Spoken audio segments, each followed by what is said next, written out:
Nawawala na rin ako ng gana kapag nasa kama kami. Hindi na ako masaya at puro sermon at away na lang yung nangyayari sa amin. Pati ang baby ko na 1 taon ay naapektuhan na rin dahil breastfeeding lang siya sa akin.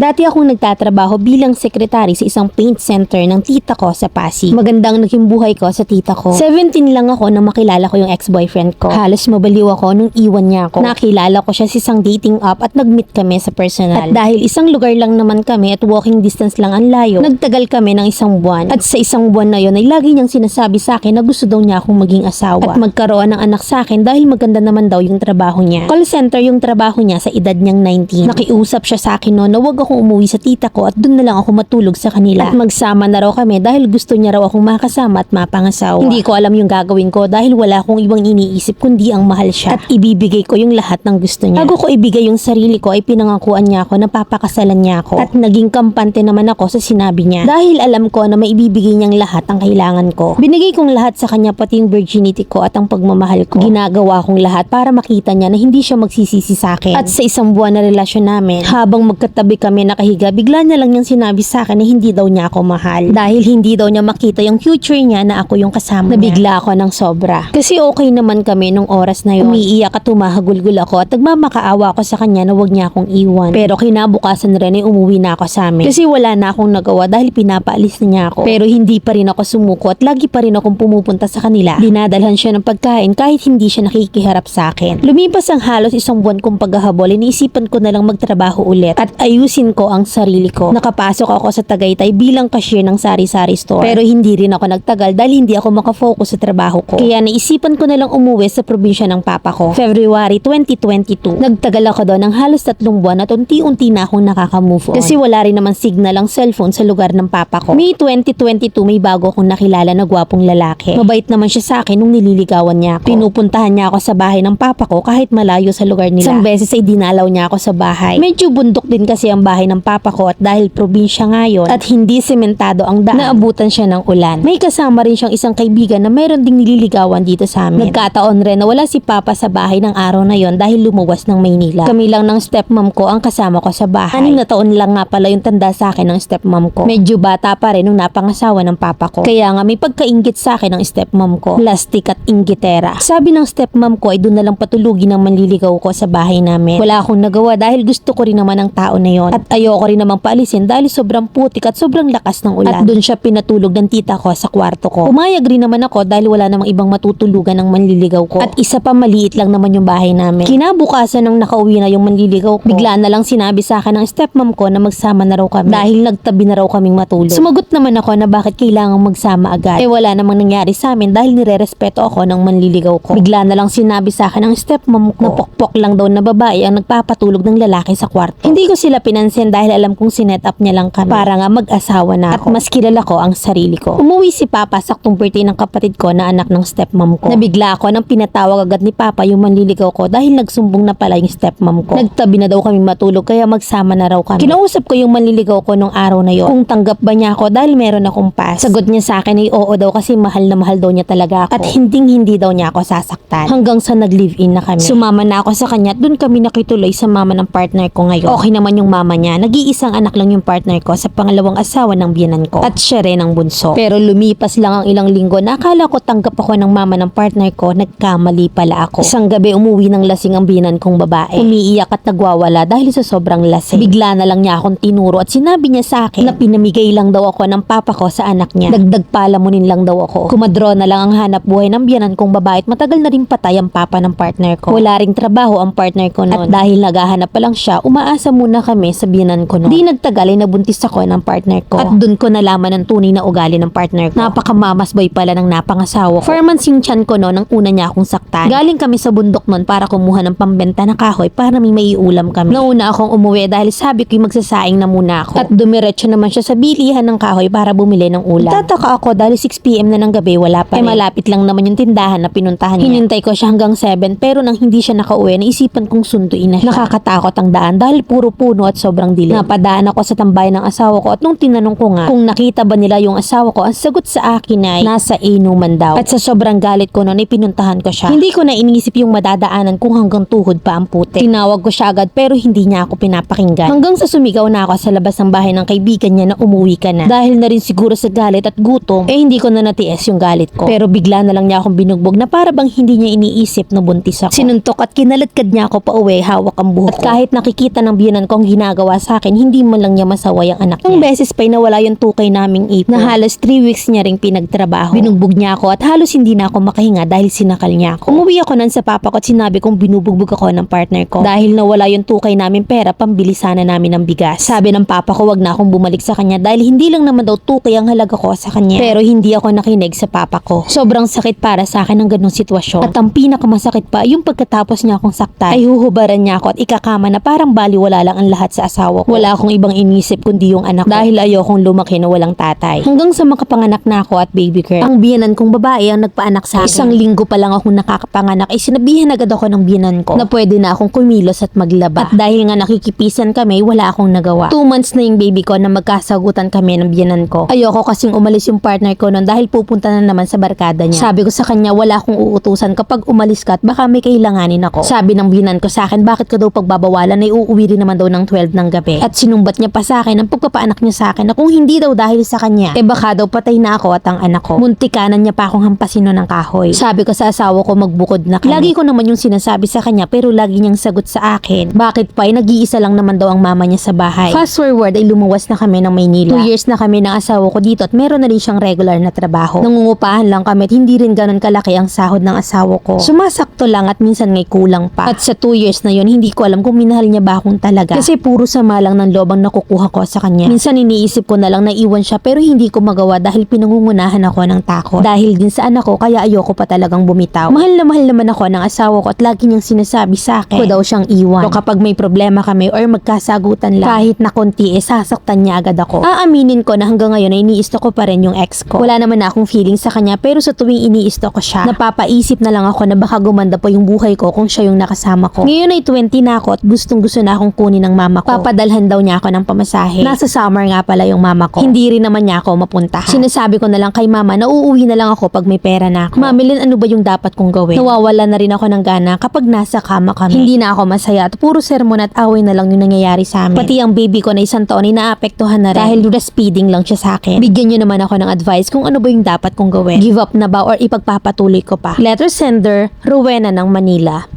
Ba't nasa option mo yung give up? Di ba ayaw mong humiwalay kasi gawa ng anak mo? Yung anak mo na nadadamay at nakakasuso ng sama ng loob pag nag-aaway kayo. Yung anak mo na 1 taon pa lang bingi na ata sa sigawan nyo. Yung anak mo na kapag pinanindigan mo yung ganyang sitwasyon, magiging normal sa kanya na ang babae mahihina. Na pag humilom ang pasa, papalagay uli. Isang klase ng babae na hindi maalam ilaban ng sarili. Walang kalayaan, ibinabala ang anak, masabi lang na may tatay. Buo nga kayo pisikal, durog naman internal. Ganun ba yung ipamamana mo sa anak mo ang sumunod sa yapak mo? Nakikita mo naman, 'di ba? Nakikita mo na hindi mo na kailangan magsalita pa. Nakikita mo na 'yan, 'di ba?